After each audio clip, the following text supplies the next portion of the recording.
Мара вярнуцца ў Беларусь, убачыць яе прыгожую, спакойную, вольную і незалежную. Хацелася б,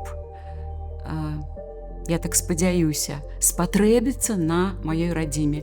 Мне не падабаецца слова «прызвычаіўся», і мне не падабаецца быць немаведама кім на чужыне, якая б гэта прыгожая краіна і цудоўная не была, а хацелася быць беларускай на Беларусі.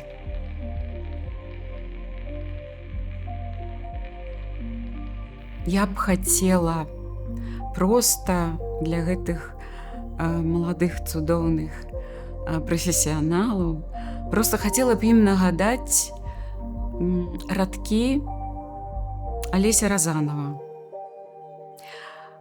Калі не шансу, а нічога, усё ж ідзі, любі, крычы і пасягай на перамогу.